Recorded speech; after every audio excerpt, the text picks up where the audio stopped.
Hello students, we are heading towards the end of this chapter and this is the second last or I can say third last lecture of this chapter. Now this lecture is crucial to understand next lecture. ये lecture foundation समझ सकते हैं आप कि अगला जो chapter जो lecture आप समझेंगे वो लेक्चर इम्पॉर्टेंट है, इम्पॉर्टेंट नहीं मोस्ट इम्पॉर्टेंट है, तो उसको समझने के लिए ये वाला लेक्चर फाउंडेशन की तरह काम करेगा। तो समझिए इस लेक्चर को कि ये लेक्चर एक्चुअली है क्या। So this is the lecture motion of vehicle on circular road. एक सर्कुलर रोड है, उस पर व्हीकल का मोशन हो रहा है, उसको हमें समझना है। तो देखिए फॉर एग्जाम्पल सर्कुलर रोड को हम पहले बाद में समझेंगे, पहले हम समझते हैं इस वाले रोड को। ठीक है, एक स्ट्रेट लाइन में कोई कार है वो मूव कर रही है और बारिश हो रही है ऊपर से। ठीक है, बारिश हो रही है, आप आराम से गाड़ी ड्राइव कर सकते हैं। इनफैक्ट एक चीज देखी गई है कि बारिश में जहां आपकी गाड़ी की टॉप स्पीड फॉर एग्जांपल 80 जाती है, वैसे 80 तो जाती नहीं है किसी कार की टॉप स्पीड, वो और भी ज्यादा होती है, मैं बोलूंगा नहीं वो टॉप स्पीड, कहीं आप उस तक पहुंचने की कोशिश ना करें। तो टॉप स्पीड जहां 80 जाती है, वहीं बारिश के टाइम पे वो टॉप स्पीड, अगर आपके पास अच्छी स्किल्स हैं तो वो टॉप स्पीड 5-10 किलोमीटर और ऊपर जा सकती है। मतलब बारिश की वजह से टॉप स्पीड बढ़ जाया करती है। क्यों, ऐसा क्यों हुआ? क्योंकि जब रोड ड्राई थी उस टाइम पे जब आप ड्राइव कर रहे थे, उस कंडीशन में जो फ्रिक्शन था आप रोड और आपकी कार के टायर्स के बीच में या आपकी बाइक के टायर्स के बीच में, वो ज़्यादा था। लेकिन जब बारिश हुई तो रोड और आपकी बाइक के टायर्स के बीच का फ्रिक्शन कम हो गया। जब फ्रिक्शन रिड्यूस हुआ तो स्पीड अपने आप बढ़ गई। ठीक है, तो कोई भी प्रॉब्लम नहीं है स्ट्रेट रास्ते पे गाड़ी चलाने में, तेज मत चलाइएगा। ठीक है, कहने का मतलब वो नहीं है कि आप तेज चलाएं, बस एक कॉन्सेप्ट समझाने की बात है। लेकिन अगर आपको गाड़ी कहीं पे किसी सर्कुलर पाथ पे गाड़ी अगर मोड़नी हो तो आपको स्पीड कम करनी ही होती है, स्पेशली बारिश के टाइम पे। एक सर्कुलर पाथ है जहां पे आप इजीली गाड़ी को मोड़ सकते थे 40 किलोमीटर पर आवर की स्पीड पे, लेकिन जब बारिश होती है तो भले ही आपको उसके पीछे का लॉजिक पता हो या ना हो, आपकी स्पीड अपने आप कम हो जाया करती है।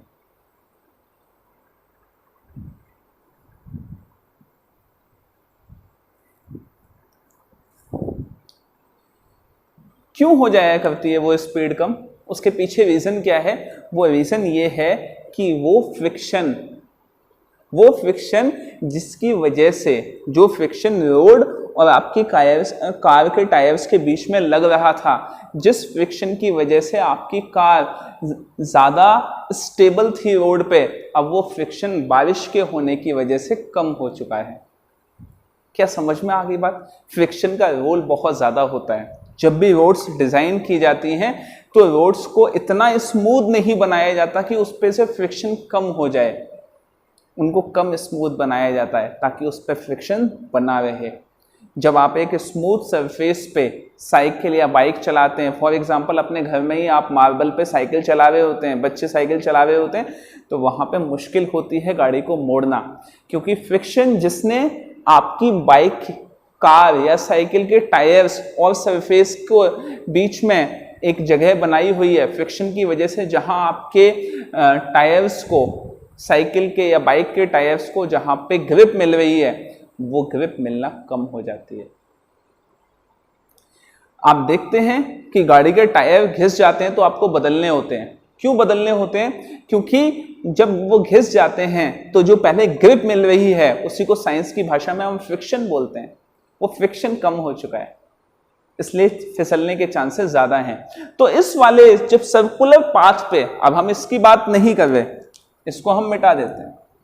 जब सर्कुलर पाथ पे कोई भी गाड़ी टर्न होती है तो वहां पे उसको टर्न करने के लिए फ्रिक्शन बहुत इंपॉर्टेंट रोल प्ले करता है।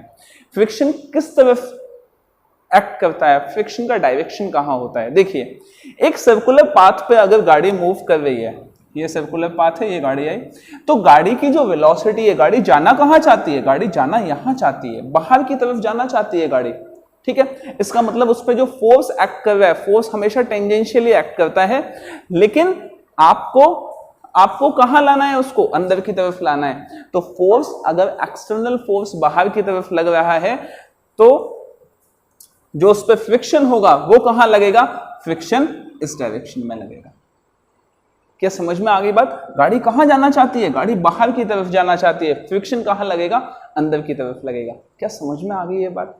आप कहेंगे कि फोर्स फ्रिक्शन तो हमेशा मोशन के पीछे लगता है, मोशन के पीछे नहीं लगता, फ्रिक्शन हमेशा उस बॉडी में भी लगता है जिसमें मोशन नहीं हो रहा होता है, बस बशर्ते उस पर फोर्स लगनी चाहिए।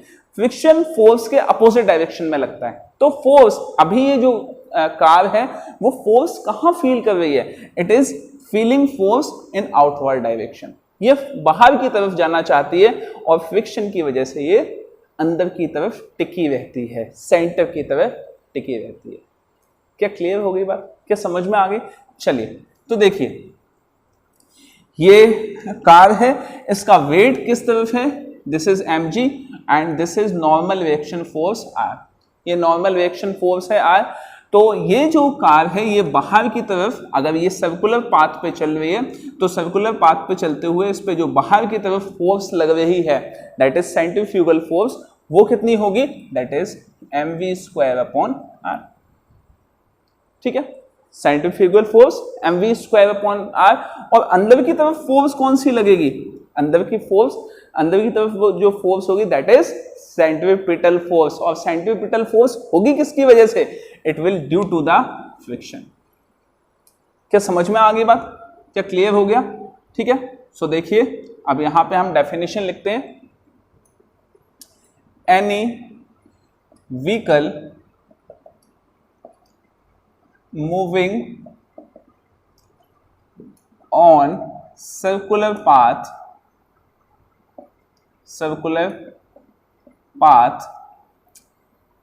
can remain in that path if proper friction is there, friction is there between the car, between the tires of car and what, and road, ठीक है। This friction will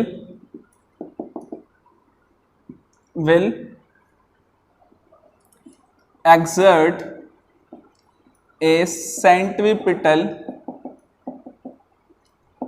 force on car, ये centripetal force उस पर लगाता है। क्या समझ में आ गई बात? चलिए अब बात करते हैं कि ये जो फोर्सेस हैं, इन फोर्सेस को हम इक्वेट कर देते हैं, that means F will be equal to mv²/r1 and R is equal to mg, ये दो वैल्यूज आपके पास होगा, ठीक है। तो इस वाले लेक्चर में तो इससे ज्यादा हम पढ़ेंगे नहीं, बस हम क्या करते हैं, इनको डिवाइड कर देते हैं। तो F/r is equal to mv²/r into mg, m से m कैंसिल हो गया, और F/r क्या होता है, F/r विल बी म्यू, ठीक है। तो mu is equal to v²/rg, ठीक है। क्या समझ में आ गई आपको बात? और म्यू इज इक्वल टू होता है tan theta, tan theta will be equal to v²/rg। tan theta क्या रिप्रेजेंट करता है, tan थीटा ये रिप्रेजेंट करता है कि अगर यहाँ पे ये कार ना होके कोई साइकिलिस्ट होता है तो साइकिलिस्ट को मुड़ने के लिए कितना एंगल चाहिए। जब साइकिलिस्ट मुड़ता है या बाइक एक कोई मोटरसाइकिलिस्ट मुड़ता है तो वो मुड़ते वक्त अपनी बाइक को थोड़ा सा टर्न कर लेता है, टिल्ट कर लेता है, तो वो कितना एंगल होना चाहिए उस रेडियस को क्रॉस करने के लिए। क्या समझ में आ गई बात? क्या क्लियर हुआ? तो यहां तक ये वाला कॉन्सेप्ट काम करेगा। नेक्स्ट में हम पढ़ेंगे banking of roads. Banking of roads का मैं थोड़ा सा आपको हिंट दे देता हूं, जिसको हम बोलते हैं स्पॉइलर। मतलब नेक्स्ट में क्या होने वाला है उसको हम थोड़ा सा बता देते हैं। देखिए, जब भी कार इस तरह से लेवल्ड रोड पे मूव करती है, ये लेवल्ड रोड है, लेवल्ड का मतलब है एक जैसी है, ये फ्लैट रोड है, सर्कुलर है लेकिन फ्लैट है। लेकिन आपने देखा होगा कि रोड्स को जब जहां पे टर्न आ रहा होता है उनको थोड़ा सा उठा दिया जाता है साइड से, इंक्लाइन कर दिया जाता है। इंक्लाइन क्यों किया जाता है? क्योंकि दो चीजें होती हैं। एक तो कि जो कार है वो कार बारिश के टाइम पे सिर्फ फ्रिक्शन के हवाले ना रहे, उस पे वो किसी और भी वजह से मतलब रोड का डिजाइन ऐसा किया जाता है कि वो बाहर जाए ना। दूसरी चीज कि कार के टायर और सरफेस के बीच में जो फ्रिक्शन लगता है उसकी वजह से कि टायर्स में वियर एंड टियर, मतलब कि वो जो फ्रिक्शन की वजह से जो कार्स के टायर्स घिस जाते हैं वो कम करने के लिए भी रोड को ऐसा डिजाइन किया जाता है, ऐसा मतलब टिल्ट कर दिया जाता है। अब वो एग्जैक्टली क्या है वो कल के लेक्चर में समझेंगे। आज के लिए इतना ही काफी है।